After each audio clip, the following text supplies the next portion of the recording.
자, 레위기 2장 1절에서 2절 다 같이 시작. 누구든지 주께 음식 제사를 드리고자 하면 그의 제물은 고운 가루로 할지니 그 위에다가 기름을 붓고 또 그 위에다가 유황을 놓아서 제사장 들인 아론들의 아들들에게로 가져올 것이며 제사장은 거기에 가루 한 줌과 기름과 모든 유황을 가져다가 그 기념물을 제단 위에서 불사를 지니 불로 드리는 제사요 주께 향기로운 냄새니라. 아멘. 예, 알겠습니다. 자, 오늘은 여러분들과 함께 이제 이 성막에 올라가는 떡에서 이 떡을 하나님 앞에 드리는 과정 속에 고운 가루는 거의 끝마쳤고 이제 기름을 부어라는 거 지금 거의 막바지에 와 있고 오늘은 거기다가 한 가지 첨가하는 게 있는데 유향을 첨가하라라는 말이 무슨 뜻인지 우리가 한번 살펴보도록 하겠습니다.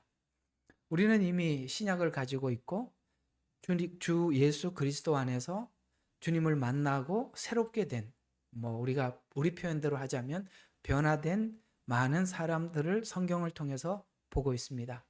우리는 참 궁금합니다. 무엇이 궁금할까요? 그들은 주님을 어떻게 만났으며 주님을 만난 사람들은 어떻게 변화되었을까?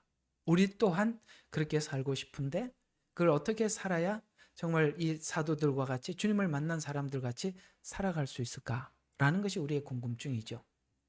실제 우리는 변화된 사람들을 실체를 눈으로 보지만 그러나 그들이 어떤 과정을 거쳐서 이토록 하나님 앞에 변화된 삶을 살았나냐는 사실 저와 여러분이 지금 함께 배우고 있는 이 구약 속에 함께 하나님께서 이렇게 잠근 동산과 같이 여러분 그 아가서에 보면 잠근 동산이라고 하잖아요.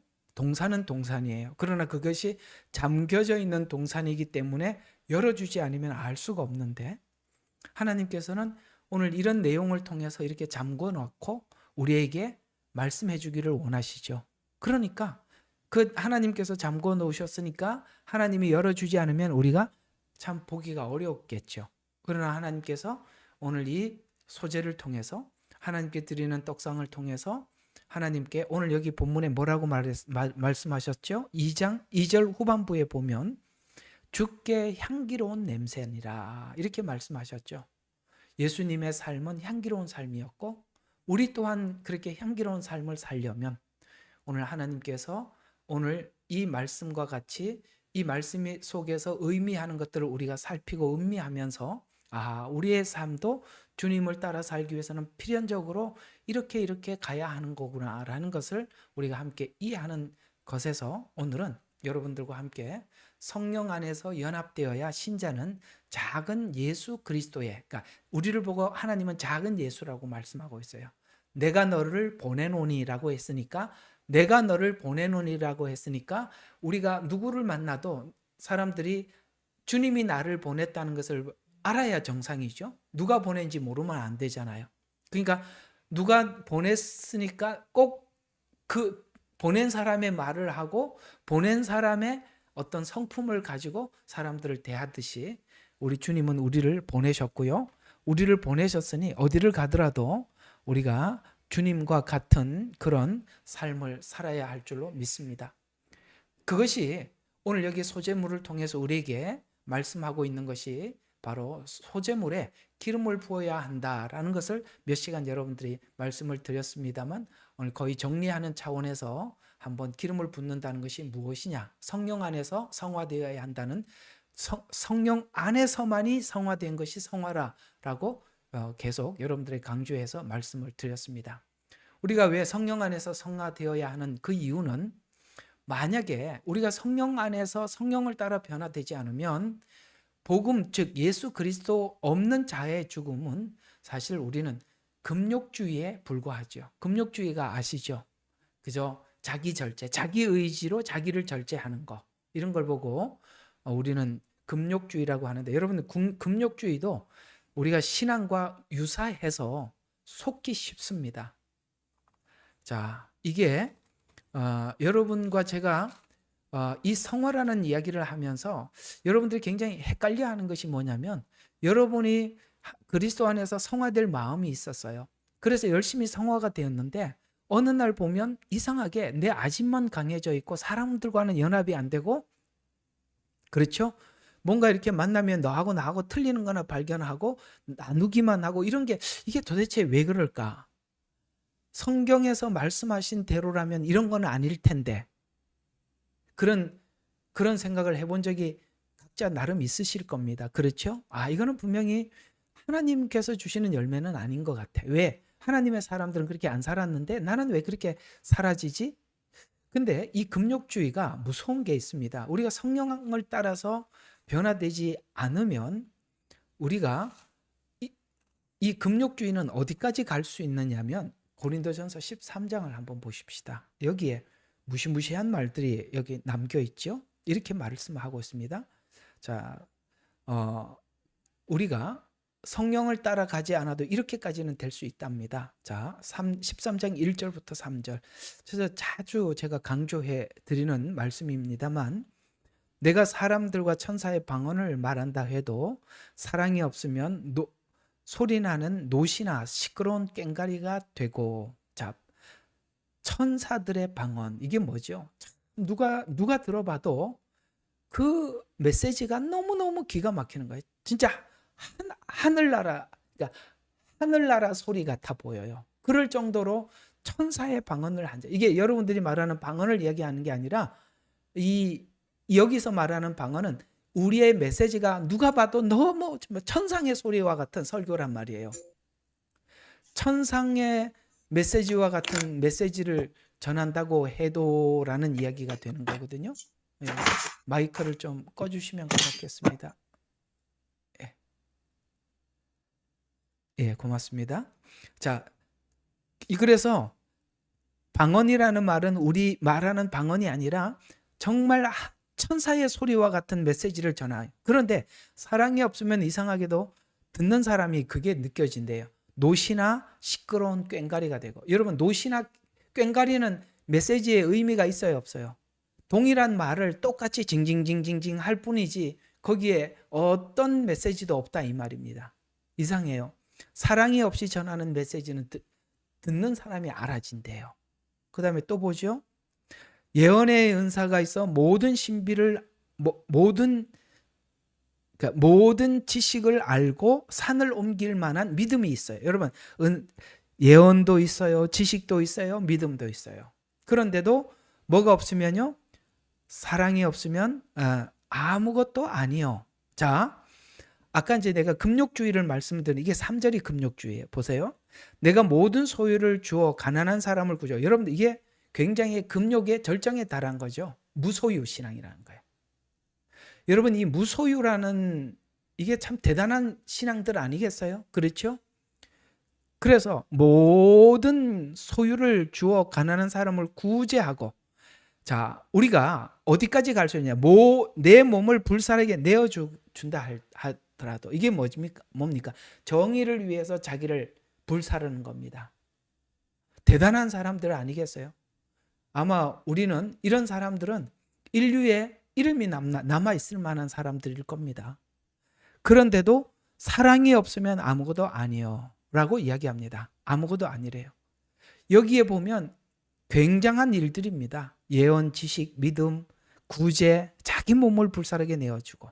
이렇게 해도 사랑이 없으면 아무것도 아니라는 말은 우리가 금욕주의와 절제 이런 것들이 성령 없이도 여기까지 갈 수 있다라고 성경은 말씀하고 있는 걸 보면 우리가 세상 사람들 중에 의로운 사람들도 여기까지 갈 수가 있다는 것이죠. 놀랍게도 성령을 따라가지 않으면, 오늘 제가 여러분들이 예민하게 구별해 드리고 싶은 부분은 뭐냐면, 우리가 받은 훈련이 성령 안에서 받았을 때 나타나는 결과와 성령 밖에서 받은 훈련의 결과가 어떤 측면에서 확고하게 다른지를 오늘 그것만 여러분들에게 좀 나누어 드리려고 하는 것입니다. 자, 그러면 사실 우리가 복음 곧 예수 그리스도 안에서 죽지 않는 자의 죽음은 단순히 그저 금욕주의에 불과하고 신자의 최상의 열매는 뭐죠? 어떤 환경에서도 하나님 앞에 기쁨으로 드리는 제사라고 저번 주에 바울이 빌립보서에 그렇게 말했다 그랬습니다. 그래서 원래 빌립보서는 기쁨의 서신이지만 실상은 환경은 가장 비참한 환경 속에서 가장 기쁨의 서신을 기록했었죠. 그렇죠? 빌립보 감옥에서 더 이상 오도 가도 하지 못하는 이런 갇힌 환경 속에서 가장 기뻐하는 사도 이야기잖아요. 우리가 누가 감옥에서 무슨 기뻐하겠습니까? 그러나 오늘 이 바울은 거기서 하나님 앞에 기쁨으로 자신을 드렸었다라고 빌립보서에서 말씀하셨다라고 말씀을 드렸었습니다. 그렇다면 성경은 이런 자들을 위해서 이렇게 충고를 하는데 우리가 하나님 앞에 기쁨으로 성령을 따라서 하려면은 필연적으로 내 자아의 죽음이 기름을 넣고 유향을 더하라. 오늘은 주제가 유향이에요. 지금까지 기름은 여러 번 여러분들에게 말씀을 드렸습니다만 오늘은 유향이 도대체 오늘 금방 읽었던 본문을 한번 다시 보십시오. 누구든지 주께 음식 제사를 드리려 하거든 그 제물은 고운 가루로 할지니. 지금까지 고운 가루 많이 했어요. 그 위에다가 기름을 붓고도 많이 했어요. 그 다음에 그 위에다가 오늘은 유향을 놓아서라고 하고 있습니다. 오늘 바로 요 지점, 유향을 놓아서라는 말이 바로 하나님께서는 가루만 있는 제사는 받지 않겠다는 뜻입니다.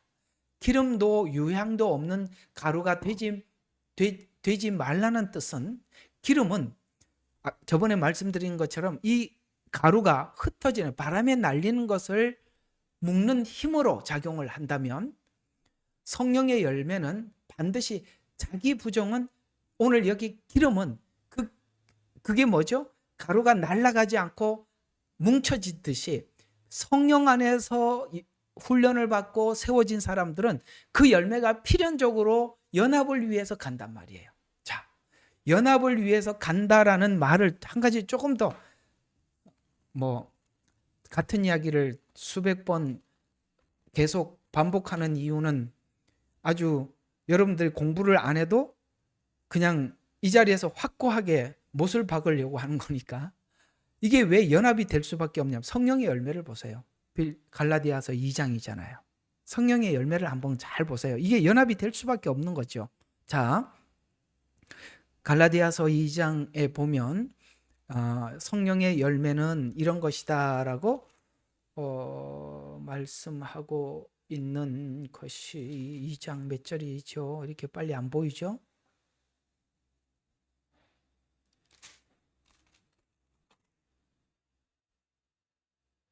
5장이잖아요. 그럴 때는 여러분들이 빨리 5장이라고 말씀을 해주셔야죠. 5장. 자, 22절부터 보세요. 성령의 열매는 성령을 따라서 훈련을 받아서 사랑, 기쁨, 화평, 오래 참음, 친절, 선함, 믿음, 온유, 절제. 자, 이거는 이런 것들은 타인을 향해서 가는 것들이잖아요. 맞죠? 이건 다른 상대를 위해서 가는 거죠. 그렇습니다. 제가 오늘 성령을 따라서 받은 열매의 결과는, 훈련의 결과는 연합으로 간다라고 말씀을 드렸고, 오늘 여기 성령의 열매들을 쭉 보니까 이것은 타인을 위해서 배려하는 것들이잖아요. 친절하고 예의 바르고 기다려주고 상대를 향해서 온유하게 대해주고 이런 것들 전부 다 성령의 열매지 않습니까? 자, 이런 것처럼 우리가 기름을 넣고 그러니까 우리가 성령의 열매는 자기 부정은 성령의 열매로 받은 훈련의 자기 부정은 연합으로 나타난다는 뜻입니다. 거기에 오늘 여기 본문은 유향을 넣으라는 이 유향의 의미는 우리가 내 삶을 하나님께 드린다는 것은 필연적으로 성령의 인도와 함께, 이제 오늘은 유향은 뭐냐면 기도를 동반하는 헌신이라는 거예요. 오늘은 이것을 통해서 성령의, 그러니까 기름 붓는 성령 안에서 유향은 도대체 성령의 기름 부음 안에 우리 기도는 뭐냐? 기도는, 그래서 오늘은 이걸 하게 되면 우리가 기도의 이유와 목적과 방향이 좀 잡힐 겁니다. 자, 그렇다면 유향 없이 자신을 드리면 아까 말씀드린 것처럼 그저 금욕주의가 되기 때문에 금욕주의는 자기 절제, 자기 훈련, 노력, 희생이 되지만 그러나 그거는 인격 수양에 불과한 겁니다. 그러나 자기 인격 수양, 자기 수양은 자기가 자신을 만든 거라면 성화는 기름을 붓고 유향을 부어야 하는데 이것은 하나님이 자신을 만든 것인데 그 증거가 기도에서 나타나는데 기도는 오늘 여기에 레위기 2장 1절과 2절을 합해서 기도가 뭐냐라는 결과물은 이런 겁니다. 바로 기도는 하나님의 은혜에 내가 반응하는 게 기도래요. 아셨어요? 지금 성령님이 기름을 부었어요. 성령님이 기름을 부었는데 내가 반응해 드리는 걸 보고 오늘 기도라고 오늘 여기 그렇게 말씀하고 있어요. 그러면 예수님은 십자가 사역에서 보면 우리가 이제 예수님은 기름 부음, 오늘 여기 기름 부은 데다 그대 유황을 부으라는 이 말을 예수님 생애에서는 우리에게 어떻게 보여주셨냐 이거죠. 왜냐? 우리 모든 신앙의 완벽한 모델은 예수님이니까 예수님께서 이 땅에 오셔서 살다가 갔던 모든 과정을 보면 끊임없이 기름을 붓는 곳에 유향을 부음으로써 하나님의 인도함을 받았었어요. 그러면 이렇게 나오는 것이죠. 성령의 인도함을 받아온 예수님께서 지금 성령님의 인도함을 받아서 이제 거의 사역의 마무리가 왔을 때 마태복음 26장 39절에 보면 예수님께서는 하나님께서 십자가를 앞두고 예수님은 유향, 곧 기도로 반응을 하기 시작하는데 그 기도로 반응하시면서 했던 말씀이 이렇게 이야기합니다. 겟세마네 동산에서 얼굴을 땅에 대시고 엎드려 참 오타가 지금 보니까 참 많네, 그죠? 엎드려 말도 안 돼. 엎드려 기도하시기를 이 잔을 지나가게 하옵소서. 내 뜻대로 마시고 자 보세요. 내 뜻대로 마시고 아버지 뜻대로 자 이 잔을 마시라고 하신 것은 하나님이셨어요. 맞죠? 십자가를 지라고 하신 것은 하나님이셨어요. 거기에 예수님이 반응을 어떻게 하고 있습니까? 내 뜻대로 마시고 아버지의 뜻대로 하소서라는 것이 유향을 붓는 거예요. 이해가 가죠? 이렇게 보니까 이 내용이 무슨 뜻인지 확 와닿죠.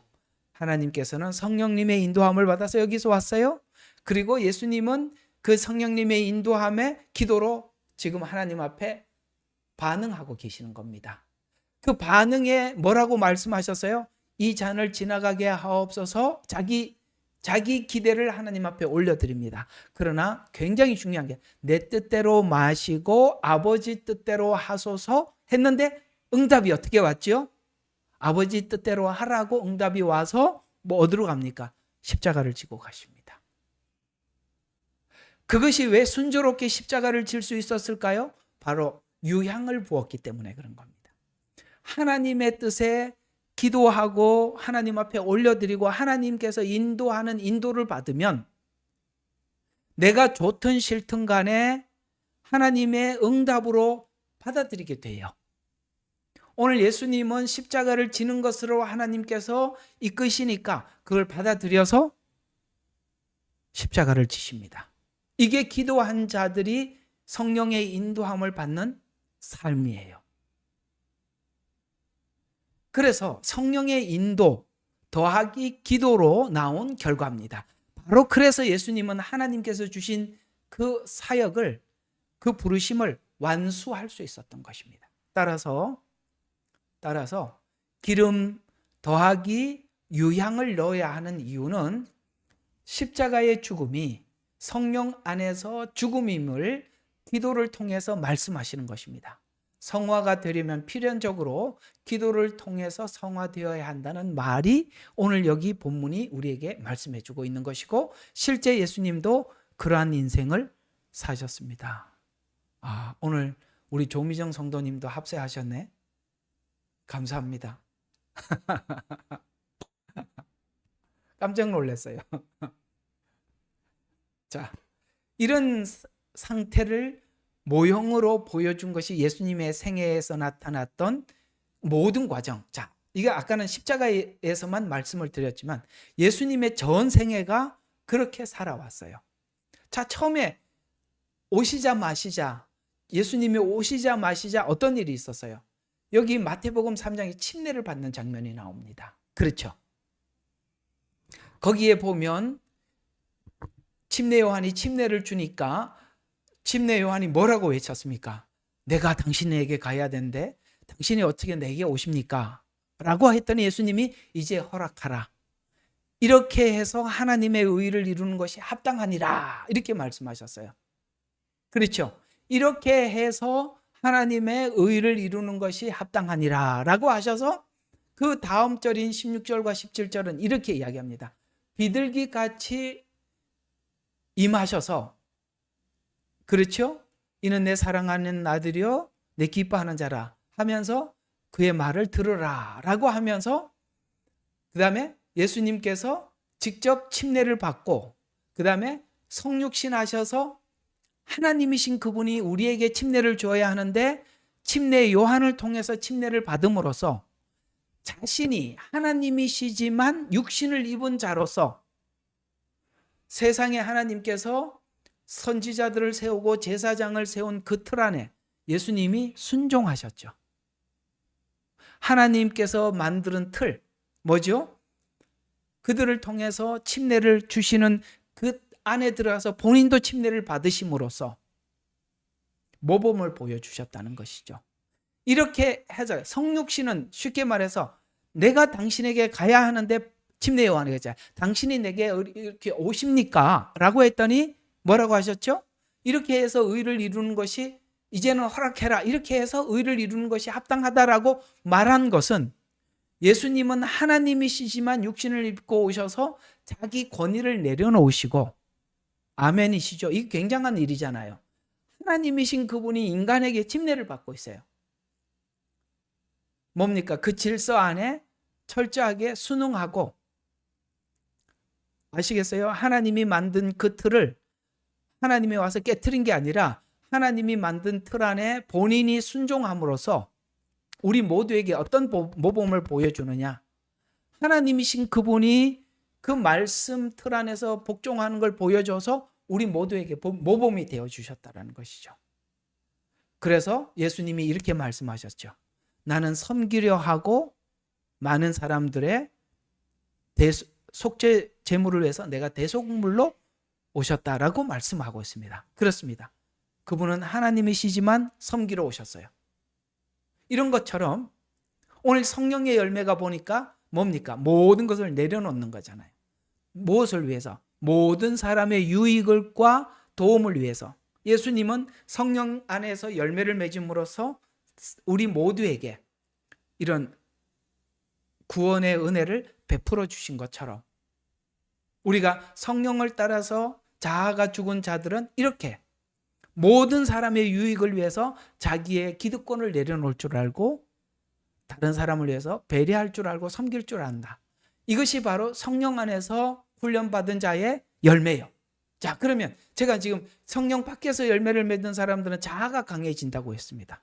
성령 안에서 받은 사람은 오늘 예수님의 열매처럼 이렇게 된다고 했습니다. 이제 그림이 그려지십니까? 여러분들이 성령 안에서 열매를 맺었을 때와 밖에서 맺었을 때가 이렇게 다른 거구나 라는 것입니다.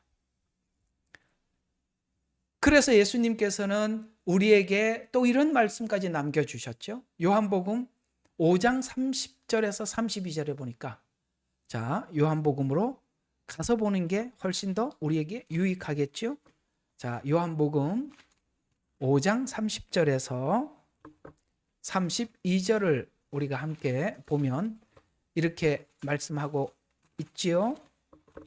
5장 30절에서 32절까지 보면 나는 아무것도 스스로 할 수 없노라. 나는 듣는 대로 심판하노라. 듣는 대로 심판하노라. 또 나의 심판이 의로운 것은 내가 나의 뜻을 구하지 아니하고 나를 보내신 이의 뜻을 구하기 때문이라. 좀 예수님의 생애는 굉장히 모범적입니다. 그리고 만일 내가 나 자신에 관하여 증거하면 나의 증거는 옳지 않은 것이야. 철저하게 성령님을 따라서 했다는 것입니다. 나에 관하여 증거하시는 다른 분이 계시니 나는 그분이 나에 관하여 증거하시는 그 증거가 옳은 줄 아노라. 이렇게 분명히 말씀하고 있습니다. 지금 예수님께서 요한복음 5장을 통해서 또 마태복음 3장을 통해서 우리에게 정리해 주고 있는 것이 이겁니다. 자아의 죽음 더하기 필연적으로 성령의 인도함을 받아야 하고, 거기에 성령의 인도함에 내가 기도로 반응할 때 뭡니까? 하나님의 뜻을 이루어 갈 수 있다라고 예수님은 그렇게 모범적인 삶을 실제로 사셨고 우리에게도 말씀해 주셨습니다. 어떻습니까? 바로 이런 부분들이 우리에게 중요하고, 특별히 우리가 마지막 때 이렇게 하나님 앞에 훈련되고 준비되어지면 성령님의 말씀에 귀를 기울이고 순종하는 삶이 여러분들의 몸에 배이면 이 마지막 때에 대해서 아무 두려워할 게 하나도 없는 거예요. 왜? 성령님을 따라 살면 되니까. 또 성령을 따라 산다는 것은 예수님의 모범된 삶을 통해 자신을 통해 하나님 계심을 증명해내는 거예요. 나를 통해서 하나님을 증명해내는데, 자, 로마서 6장 13절에 보면 이런 말씀을 또 이렇게 말씀하고 있습니다. 너희 지체를 불의의 병기로 죄에게 내어주지 말고 다만 너희 자신을 죽은 자들로부터 살아난 자들처럼 하나님께 드리며 너희 지체를 의의 병기로 하나님께 드리라는 말씀이 무엇인지 알게 해주시더라는 것이죠. 아, 그렇구나. 이제 내가 나 자신을 하나님 앞에 드리면 의의 병기가 되고, 내 자신을 죄에게 드리면 내가 죄의 병기가 되는구나. 그래서 나는 하나의 병기에 불과하지 내가 누구에게 드리느냐가 그렇게 중요하다는 걸 배우게 되는 거예요. 이해가 갑니까? 우리는 지금껏 이렇게 이해하고 살아왔어요. 그냥 내가 내 의지대로 사는 거다라고 생각했어요. 근데 성경은 이상하게도 나를 누구에게 드리느냐에 따라 다르다 이렇게 말씀하고 있습니다. 이게 바로 하나님의 시각에서 자기의 인생을 보는 거예요. 아, 그렇구나. 내가 누구에게 드리는구나. 누구에게 드리려면은 성령님께서 늘 우리에게 주시는 감동과 주시는 마음에 민감해야 되겠죠. 자, 성령을 따라 산 결과가 연합이더라. 저 연합에 대해서 좀 더 우리가 살펴볼 필요가 있는 겁니다. 오늘 굉장히 중요한 것은 연합, 요 부분이니까요. 고난을 통해서 성장한 정상은 하나님과의 연합이 사람과의 연합으로 드러나더라. 자, 이런 분들이 가끔씩 있어요. 나는 하나님과는 연합이 되어 있다. 참 이상하게 신앙교육이 너무 이렇게 잘못되신 분들을 보면 이상하게 하나님 앞에는 자기가 틀림없이 산다고 하시는데 사람들은 막 대하고 그래요. 그거는 아주 잘못된 겁니다. 그렇게 하나님께서 그렇게 하지 않아요. 그거는 정말 자기 수양을 했던지 조금 더 이상하면 자기 수양을 하면 자기가 자기를 수양하면 사단이 교만하게 만듭니다. 꼭 그 사람들을 보면 필연적으로 교만해요. 자, 예수님이 그 얘기입니다. 요한일서 4장 20절과 21절. 보는 그 형제를 사랑하지 아니하는 자가, 자, 눈으로 보는 그 형제를 사랑하는 자가 보이지 않는 하나님을 사랑할 수 없느니라. 여러분, 이 말씀 어떻게 생각하세요? 하나님은 사랑하기인데 사람은 사랑하기가 참 어렵다. 이렇게 생각하시는 분들이 계시거든요. 이게요, 한번 생각해 봐요. 사랑은요, 우리는 예수님을 만나서 가장 강하게 느낀 게 뭐냐면 사랑과 용서예요. 맞죠? 하나님이 나를 사랑하는 거, 그 다음에 내가 무슨 죄를 지었던지 간에 용서하시는 거예요. 그러면 내가 하나님 앞에 사랑이 너무 많이 받았어. 그리고 넘쳐. 그러면은 옆에 있는 사람에게도 당연히 넘치니까 흘러가겠죠. 그래서 이웃을 사랑하는 게 당연하겠죠. 하나님이 나를 용서하신 것이 너무 넘쳐. 1만 달란트를 탕감받았어요. 그러니까 이 용서가 넘치고 넘쳐서 뭐 어떻게 생각? 다른 사람 용서하는 게 이상한가요? 이상하지 않죠. 그러니까 사람들이 이렇게 질문하는 게 상당히 문제가 있다는 거예요. 나는 하나님을 사랑해. 나는 하나님 앞에 용서는 받아서. 그러나 사람은 사랑하기도 힘들고 사람은 용서하기 힘들어. 이건 너무 서로가 말이 안 맞는, 우리가 이게 말이 안 되면 뭐래서 그 말이 안 맞지 않냐. 이 말이 안 되지 않냐. 진짜 말이 안 맞는 거예요. 그 말씀이 있잖아요. 다시 한번 요한일서 읽어 드려 볼까요? 보는 형제를 사랑하지 않는 자가 보지 못하는 하나님을 사랑할 수 없느니라. 못을 받고 있다는 거예요. 없대요. 성화의 최종 목적은 단순히 죄를 이기는 거야. 아시겠어요? 내가 성화가 돼서 내가 내 죄를 이기거나 또 내가 도덕적으로 완전해지거나 이런 것이 목적이 아니라 하나님과 연합이 사람과 사람의 연합으로 나타나는 것. 하나님이 그게 목적이라는 거예요. 근데 우리가 성화되었다고 하는데 나는 성화되었기 때문에 죄를 이기고 내가 성화가 되었기 때문에 도덕적으로 더 완전하다. 이렇게 된 결과는 문제가 있다는 거예요. 아니요. 하나님께서 성화시킨 열매는 연합. 그래서 연합은요. 필연적으로 이렇게 되어 있어요. 타인을 먼저 생각하게 되어 있다가 남을 배려하게 되어 있어요. 배려가 이거는 선택사항이 아니라 배려는 연합을 위해서 필연적이라는 거예요. 우리가 교회 안에서도 보면 자기 마음대로 떠드는 사람들이 있어요. 자기 마음대로. 남들 생각을 전혀 안 하고 막 떠들어대는 사람이 있어요. 그 사이에서 그 말에 상처받는 사람이 있을 거고 그 함부로 떠드는 사람 그 사이에서 어떻게 하면은 그 피스메이커가 되어줄까? 라고 중간에 애쓰는 사람이 그게 진짜다 이 말이에요.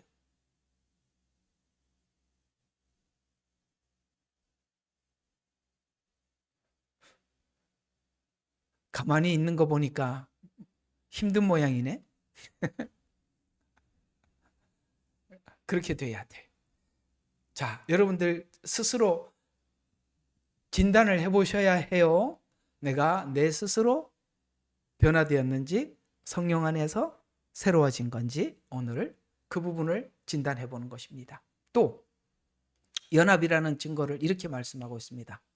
요한복음 17장 21절부터 26절. 자, 어차피 요한복음이 펴져 있으니까 17장 21절부터 26절을 한번 보시죠. 자, 17장 21절부터 26절까지 이는 그들 모두가 하나 되게 하시오니 아버지시여 아버지께서 내 안에 계시고 주님이 이제 예수님이 그러잖아요. 아버지께서 내 안에 계시고 내가 아버지 안에 있는 것 같이 그들도 우리 안에서 하나가 되게 하셔서 우리는 예수 안에 들어가면 하나님과 하나가 되겠죠. 그래서 하나가 되게 하셔서 세상으로 하여금 아버지께서 나를 보내신 것을 믿게 하여 주옵소서. 하나 되게 하는 것. 연합. 아까 말씀드렸잖아요. 연합. 그것이 세상 사람들로 하여금 나를 믿게 하여 주옵소서. 또 아버지께서 주신 그 영광을 내가 그들에게 주었사옵나이다. 그리하여 우리가 하나 된 것 같이 그들도 하나 되게 하려는 것입니다. 우리가 하나 된 것 같이를 말하는 우리는 하나님과 예수님을 이야기하고 있고 그들도 하나가 된다는 것은 우리와 여러분과 그러니까 사람과 사람 사이에 하나는 거예요. 자, 그러면 예수님은 놀랍게도 하나님께 기도하기를 예수님과 하나님이 하나 된 것 같이 우리도 하나가 되래. 자, 그러면 예수님과 하나님은 어떻게 하나가 되었죠? 하나님께서 이렇게 살아라 라고 하신 거에 대해서 예수님이 한 번도 하나님 앞에 내가 왜 그렇게 해야 하는데요? 라고 말한 적이 없죠. 예수님이 하신 모든 말씀에 따랐죠. 순종했죠. 그리고 하나님의 마음이 뭔지 알았습니다. 십자가를 지고 가면서 하나님이 이럴 수 있습니까? 제가 그랬잖아요. 이 잔을 좀 옮겨달라고. 이렇게 말 한마디도 안 했죠. 왜 그 길을 묵묵히 갈 수 있었을까요? 아버지 뜻이 그렇구나 하고 예수님은 하나님의 뜻에 무조건 하나. 그래서 이것이 바로 예수님과 하나님 사이의 하나됨이래요. 그러니까 이게 무슨 말이에요? 저분이 이걸 이렇게 하기를 원하는구나. 상대방 마음을, 예수님은 하나님의 마음을 일거수일투족을 읽었대요. 그렇게 하나가 됐대요. 여러분들이 타인의 마음을 읽을 수 있어야 되는 거예요. 이럴 때 한번 제 이야기를 한마디 해야 되겠습니다. 목사님이 이렇게 작은 소리로 우리 좀 해줬으면 좋겠습니다 라는 말을 여러분들이 큰 소리로 들을 수 있어야 돼요. 언제 그런 말을 했나 이런 생각하면 진짜 서로 어렵습니다. 그렇게 상대방의 마음을 헤아려 주는 거예요. 특별히 교회에 세운 리더의 마음을 여러분들이 알아주는 것은, 제가 여러분들에게 하는 말들은 제 임의로 하는 게 아니라 하나님이 마음을 주셔서 하는 말들이 많거든요. 그건 여러분들이 제 마음을 헤아려 주는 거고 하나님의 마음을 헤아려 주는 거예요. 그런 말을 하면은, 그러면 나는 목사님이 이렇게 부탁을 하신 것을 내가 좀 어떻게 해드릴까라고 생각을 하는 것이, 예수님이 하나님의 마음을 그렇게 헤아려 줬대요. 나는 그게 불편한데요. 이렇게 하시지 왜 그렇게 하셨어요? 이런 얘기하기 전에 이유가 있어서 그렇겠구나. 모든 걸 고려하고 배려해서 그렇게 하는 거구나. 믿음이 연약한 사람들을 생각해서 그러는 거구나. 이 공동체를 생각해서 그런 말씀을 하시는 거구나. 이렇게 받아주면 참 좋은데,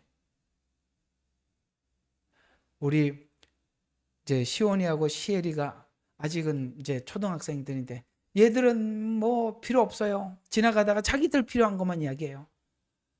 바빠갖고 정신이 하나도 없는데 배고파 죽겠어. 먹을 거 줘. 밥 사줘. 뭐 해줘. 힘들어. 빨리 가자. 나는 정신이 하나도 없는데. 이렇게 살지 말라 이 말이에요. 애들처럼. 에? 나는 그게 싫단 말이에요. 이거밖에 못하면 전부 다 어린애들이에요. 저도 좀 어른들 모시고 삽시다. 맨날 애들 데리고 너무 힘들어요. 유치원도 아니고 신앙의 유치원, 그렇게 유치원, 평생 유치원. 이게 왜 그러냐면 여러분 스스로가 자라기를 거부하니까 안 자라는 거예요. 신앙은 오늘 그랬잖아요. 유향을 부으라고. 내가 하나님의 역사하는 역사 속에 내가 반응을 해줘야 되는데, 하나님은 역사를, 임재를 계속 하시는데 나는 반응을 하기 싫어해. 그러니 자라지를 않는 거예요. 근데 우리가 왜 반응 안 하는지 잘 알죠? 하면은 일만 많아지고 고생만 많아지니까 하나님 그냥 이대로 살다가 천국만 가게 해주세요. 그러니까 혼나죠. 그래서 혼나는 거예요. 자랄 때쯤 됐는데 안 자라면 그게 부모님에게는 큰 근심거리 아니겠어요?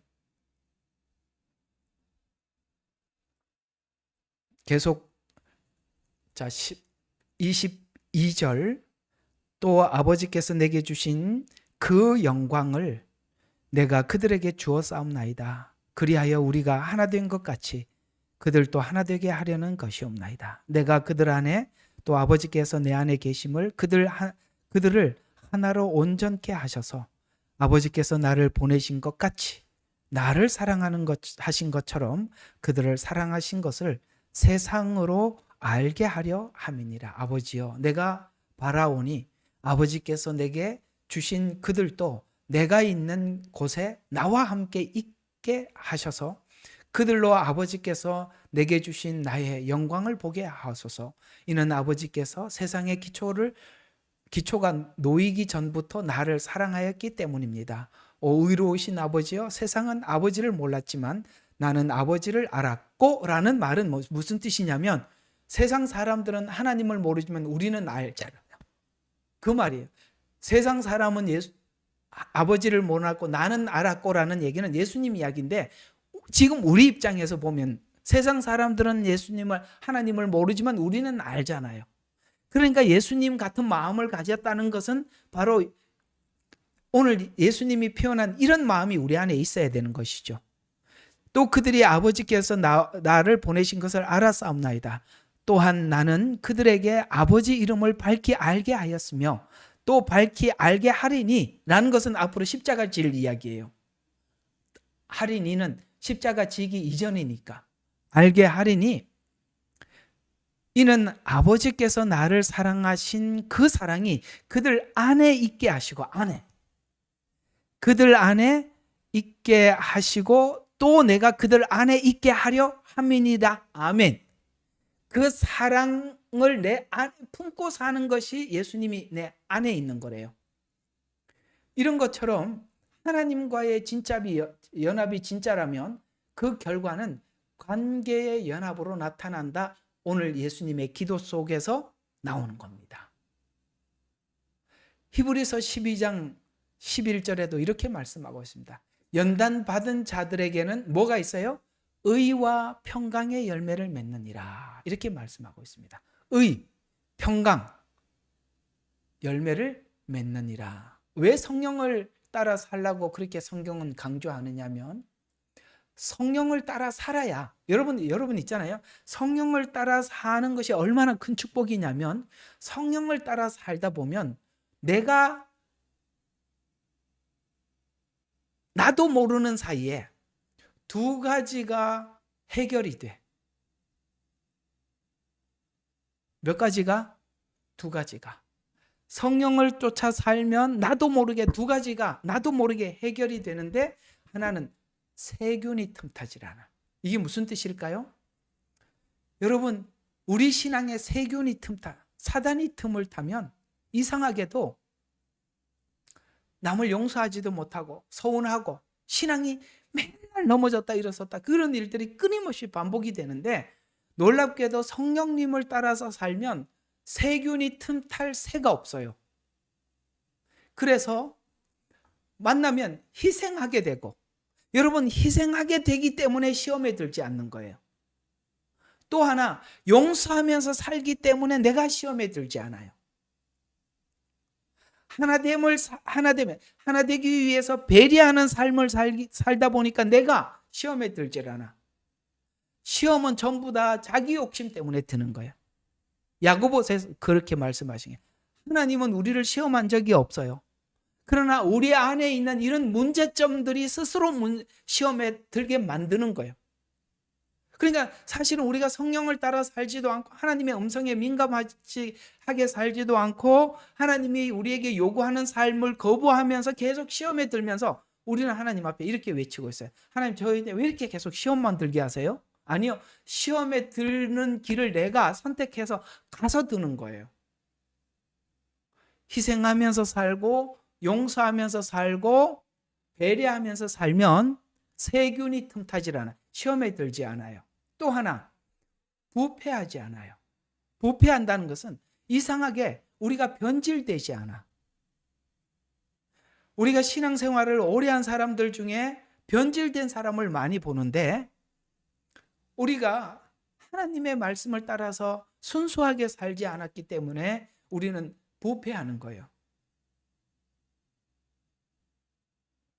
성령 안에서 변화되고 성령 안에서 따라 살아갈 때 변화된 삶이 변질하지 않도록 하나님께서 보존하셔요. 이게 복이에요. 이게 축복이란 말이에요. 내가 이렇게 넘어졌다 일어섰다 이런 반복하지 않고 부패하지 않고 변질되지 않는 게 이게 하나님 앞에 복이라는 거예요. 또 하나 즉시 있잖아요. 기름을 붓잖아요. 누룩을 넣지 않고 기름을 붓잖아요. 우리는 찐빵을 하려고 그러면 어떻게 해야 되죠? 빨리 누룩을 넣어야 돼. 소다를 넣어야 돼. 그러면 부르륵 부풀어 나잖아요. 그렇죠. 근데 성경은 뭐라고 했어요? 바로 기름을 부으라 그랬어요. 그리고 유향을 부으라 그랬어요. 거기에 누룩은 넣지 말라고 했어요. 누룩은 뭐죠? 가식이에요. 내 신앙이. 그래서 성경에는 이렇게 말씀하고 있죠. 우리가 그 신앙 이상으로 하나님 앞에 행하지 말라고요.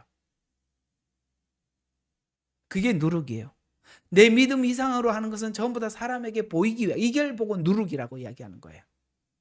그냥 있는 모습 그대로 가면 되는데 사람들이 나를 쳐다보고 있다라는 인식 때문에 내가 나를 부풀려 버리고 위선해 버리면 그게 바로 누룩을 넣는다는 거예요. 누룩 넣지 말고 기름을 넣어라 라고 말씀하고 있어요. 그래서 기름을 붓고, 기름만 부어서 되는 게 아니라 화덕에 굽는 거야. 단단해지는 거야. 연단을 받아서 내 안에서부터 부패 요소가 제거되고 밖에서는 세균으로 보호됨으로 완전한 떡을 완성 제물로 하나님 앞에 드려 올릴 수 있기 때문입니다. 떡상에 떡이 되기까지 고운 가루 기름의 의미를 살펴보았어요. 그러면 이 유향은 바로 조금 더 우리가 유향에 대해서 정리를 하면 기도 없이 깨진 자는 아성만 강해질 뿐이기 때문에 그렇습니다. 그래서 하나님께서 늘 임재 속에 기도하라는 것이고요. 기도는 훈련 속에 나의 반응이며 하나님의 뜻을 알아가는 과정을 몸으로 익히는 시간이에요. 그래서 기도는 오늘 이 본문을 통해서 하나님께서 역사하시는 거에 대해서 내가 지금 반응한다 그랬잖아요. 자, 그러면 역사를, 하나님이 역사는 성령 안에서 역사를 내가 반응하는 것이 오늘 제가 유향을 부는 것이다 기도라고 이렇게 정리를 하면, 제가 오늘 이렇게 기도가 말씀하신 이 기도는 무엇이 되는 거죠? 대화체가 되는 거죠. 맞죠? 역사에 내가 반응하는 거니까 대화잖아요. 그래서 우리가 이렇게 말을 자주 해요. 기도를 올려드린다. 맞기는 맞는 것 같은데 오늘 여기 본문대로 표현하자면 대화체라면 올려만 드리는 게 아니죠. 왔고, 그래서 야곱이 베델에서 오르락내리락 왔다 갔다, 이게 기도라는 거예요. 그러면 이렇게 되는 거죠. 여러분, 우리 목요일날 하고 있는 욥의 독백의 시간이 바로 기도입니다. 그러면 욥의 독백은 지금 친구들이 했던 말을 하나님 앞에 홀로 독백하면서, 요번 주 굉장히 중요한 거 하나 배웠었죠. 욥은 9장 이전까지는 계속 하나님 앞에 항의적인 기도를 했어요. 항의. 왜 그랬어요? 왜 그랬어요? 이렇게 하다가 10장부터는 어떻게 한다 그랬습니까? 하나님이 하시는 말을 받아들이는 기도를 했다 그랬잖아요. 기도도 이렇게 성숙해 가는 거예요. 처음에는 기도가 하나님, 오늘은 이래 했었는데, 하나님 왜 그때는 좀 이렇게 안 하셨어요? 뭐 이렇게 기도하다가 나중에는 대화체로 바뀌죠. 그 임재 앞에서 내가 반응해 드리는 거죠. 대화체로 바뀌는 거. 그게 이제 욥의 독백이다라고 이번 주 목요일 날 좀 더 하도록 하겠습니다만, 이 독백은 지금 하나님께서 욥의 자아를 죽이는 과정 속에서 이렇게 욥기가 쭉 설명이 되어 있잖아요. 그래서 욥의 독백은 자아가 죽는 죽음의 과정에, 독백은 유향을 넣는 곧 기도의 시간이라는 거예요. 유향이. 그래서 이 유향을 넣는, 이 독백이 들어가 있다는 것은 기도를 상징하는데, 우리가 과정 속에 하나님께 이렇게 반응하는 게 중요하다는 것을 독백 속에 계속 집어넣어 주는 겁니다. 떡상이 올라가는 과정 속에 유향을 붓는 행위는 기도가 하나님의 임재를 만드는 수단의 기도가 아니라, 이해가 가요? 하나님 역사해 주세요, 임재해 주세요, 이게 수단으로서 기도가, 우리는 자꾸 그렇게 하는데, 수단으로서 기도가 아니라, 기도를 하는 것이 아니라 역사하시는 하나님께, 아까 기름을 부었잖아요. 역사하시는 하나님께 나도 반응하는 행위를 오늘은 도리어 기도라고 말하고 있어요. 예. 자, 근데 제가 요거는 좀 약간 틈을 줘놓겠습니다. 어떤 사람들은 기도 목적이 하나님의 임재가 목적이라고 생각할 수도 있어요. 그럴 수도 있지만, 아시겠어요? 내가 지금 하나님 역사하는지 뭐라 그런지 모르겠다, 한번 기도해보자. 그럴 수도 있지만, 제가 그래서 하나 집어넣은 거예요. 그럴 수도 있지만 본래 기도의 목적은 임재에 반응한 것이다라고 성경은 많은 부분의 기도를 그렇게 설명해 주고 있다는 거예요. 구하라, 찾으라, 두드려라는 뭡니까? 하나님 주시는 은혜에 그러니까 하나님 주시는 은혜에 나를 더딥혀서 더 성숙하기 위해서 구하라, 찾으라, 두드려라. 그러니까 이미 주신 은혜 속에서 더 잘하도록 구하라, 찾으라, 두드려라고 이렇게 나와 있으니까 없는 걸 만들어내는 게 기도가 아니라 이미 주신 것을 내가 확인하고 대답해 드리는 것, 이걸 보고 기도라, 이렇게 성경은 이야기하더라는 거죠. 좀 기도라는 관점이 조금 달라야지. 그래서 대화체, 말씀은 대화체가 아니에요. 그렇죠? 선지자가 하나님의 말씀을 선포하잖아요. 백성들이 뭐 말하는 거 상관없어요. 하나 들으라. 그랬죠? 성경을 보면은 백성들아 들으라 이렇게 했죠. 이거는 말씀을 전하는 거는 대화가 아니지만 기도는 대화라는 말이에요. 들은 말씀, 이미 주신 말씀을 가지고 하나님께 내 것을 몸소 익혀가는 거예요. 내 것으로 만들어가는 거. 자, 그래서 본래 기도의 목적은 임재에 반응하는 것으로 성경은 기록되어 있어요. 그러면 우리가 이렇게 말할 수도 있겠죠. 나는 임재도 느끼지 못하는데. 아니죠. 오늘 성경의 근거를 가지고 나는 임재를 느끼지 못한다는 사람들을 향해서 우리가 이렇게 말씀해 줄 수 있어요. 히브리서 13장 5절은 이렇게 말하고 있어요. 내가 너희를 떠나지 아니하고 버리지 아니하리라고 했으니까 하나님의 임재는 했다 말았다가 아니라 항상 하고 있는 겁니다. 맞잖아요. 내가 너희를 떠나지 않는다고 했어요. 버리지 않는다고 했는데 뭘 그렇게 임재를 위해서 기도하냐? 여러분, 오늘 지금 제가 여러분들에게 말씀하고 있는 것은 하나님의 임재가 임하는 거죠. 하나님의 말씀으로 여러분들에게 임재하고 있는 것이죠. 임재가 왜 이런 말을 하느냐? 자꾸 이렇게 임재를 위해서 하냐? 임재를 감각적으로 느끼려고 하기 때문에 자꾸 이렇게 기도하라고 나오는 거예요. 감각적으로. 그러나 약속은 약속대로 이행되고 있음을 믿어라. 아시겠어요? 하나님이 우리에게 한 약속이 약속대로 지금 실제 이행되고 있다는 걸 믿고 나가라는 거예요. 기도하라는 거예요. 그래서 기도를 가지고 새로운 거 자꾸 만들어내지 말고 하나님이 하신 일들을 하나님 뜻 안에서 계속 하고 있다. 진행형이라는 것을 믿어라. 임재가 감각적으로 느낌이 사라지는 것은 믿음이 깊어진다는 것이에요. 하나님의 임재가 내가 감각적으로 느껴야 되겠습니다라는 것이 내가 사라져 간다는 것은 이미 하나님의 임재를 말씀을 우리가 믿기 때문에 이게 믿음이 깊어져 가기 때문에 그런 것이다 이 말입니다. 성화와 자기 수양의 차이는 성화 중심으로 가면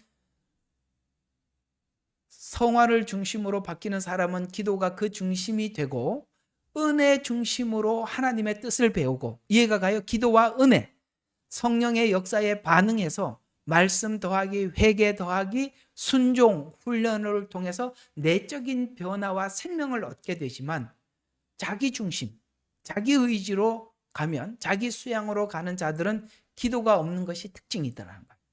이해가 가요? 하나님과 교감이 없이 자기를 만들어 간다. 그래서 목표도 자기가 세우고 자기 의지, 결단, 통제로 하려고 하지만 결국에는 우리가 뻔히 알죠. 계속 소진될 겁니다. 소진되는 거 느꼈죠? 이렇게 가면 반드시 자기 자신에 대해서 소진을 느끼게 되어 있어요. 이렇게 바울도 해봐서 우리에게 이렇게 표현을 하고 있어요. 옛날에 하나님 없이, 하나님의 성령님 없이 자기 의지로 자기를 이렇게 자기 수양을 했던 바울이 고통스러웠던 과거를 이렇게 우리에게 표현해 주고 있어요. 로마서 7장 18절 19절에 보면 내 안에 곧 내 육신 안에는 선한 것이 거하지 않은 줄 아노니. 자 보세요. 이게 자기 힘으로 하니까 원함은 내게 있었어요. 그렇죠? 바울에게 원함은 있었어요. 그러나 선한 것을 어떻게 행하는지 알지 못해 안 되더라는 거예요. 맞지요? 이건 정말 공감이 가는 거예요. 어떻게 하는지 모르더라. 여기 항상 여기 딱 걸리는 거예요. 더 어떻게 해야 되는지 모르겠더라. 왜냐하면 어디에 부딪히냐면은 원하는 선은 행하지 않고 원하지 않는 악만 행하는 내가 보고 야 이거 다 어떻게 해야 될지 모르겠다. 왜? 그 한계를 못 넘죠. 못 넘게 돼 있어요. 둘의 차이의 목적이 다르기 때문에 그렇습니다. 성화의 중심은 주님 안에서 하는 것이고 그리스도의 형상을 본받는 것이 목적이기 때문입니다. 로마서 8장 29절에 보면은 우리 그리스도인들에게 하나님께서 주신 목적지가 어디라고 말씀하셨죠? 그리스도의 형상을 본받는 것. 그래서 예수님이 어떻게 살아갔는지 그 삶을 연구하고 우리가 그 삶을 따라가는 것이고 또 그 믿음의 삶을 살았던 사도들의 삶을 우리가 본받는 것입니다. 그러면 우리가 지치지 않고 지속적일 수 있습니다. 그래서 지난날에는 실패했던 사도 바울이 고린도 교회를 향해서 이렇게 외쳤죠. 나의 나된 것은 하나님의 은혜로라. 이렇게 말씀하거든요. 그럼 여기서 나의 나된 것이라는 말은 아까 로마서 17장 18절 19절에서 말했던 그게 그 실패를 넘어서서 은혜 안에서 나의 나된 것은 하나님의 은혜라고 분명히 말을 하고 있습니다. 그렇습니다. 성화는 은혜가 완성해가는 거고 율법은 자기가 완성하는 것입니다. 그러면 소진될 수밖에 없고 바울이 고백한 것처럼 원함은 있지만 행함은 안 되더라 라는 고백을 안 되더라 끊임없이 하면 나중에는 완전히 소진되는 겁니다. 자, 오늘 이야기 결론입니다. 성화는 훈련으로 시작되지만 완성은 은혜로만 이루어집니다. 아멘. 하나님이 훈련으로 시작됩니다. 그러나 반드시 은혜로만 이루어지는 것입니다. 은혜로 자신을 성화하는 작업에 실패하게 되면 성화를 향한 목적의 시간이 길면 길수록 소진하게 된다. 오늘 이 말씀 두 가지, 소진하고 됐다고 하더라도 거짓이고 주님 안에서 성화된 사람은 예수님처럼 하나 되는데 어떻게 하든지 하나 되기 위해서 주력을 하게 되고 거기에 내가 어떤 역할을 해야 하나. 그래서 여러분들이 지역장을 하고 총무를 하고 재정을 맡고 이렇게 하는 게 여러분들에게 얼마나 큰 도움인지 아십니까? 그런 걸 함으로써 속도 썼고 그런 걸 함으로써 이렇게 양보하는 거구나. 이렇게 해서 하나를 만드는 거구나. 우리가 권한이 많으면 많을수록 더 많이 양보하는 것이 필요하구나. 이런 것도 배우게 되는 것입니다. 주님 안에서 잘 자라가시기를 주의 이름으로 축원합니다. 기도하겠습니다. 하나님 아버지, 오늘도 기름에 유향을 부으라는 것이 이미 하나님께서 임재한 그곳에 기도로 반응하라는 뜻임을 배웠습니다. 기도는 하나님의 임재를 위해서 하는 것이 아니라 이미 임재하신 그 하나님께서 어떻게 우리의 삶을 이끌어가는지에 대해서 묻고 알고 또 그 뜻을 따라서 따라가는 것이라고 말씀하고 있습니다. 주님은 우리에게 이렇게 되기 위해서 말하기는 더디하고 행하기는 빨리 해라. 이렇게 말씀하고 있는 거 기억하게 도와주세요. 예수님 이름으로 기도드렸습니다. 아멘.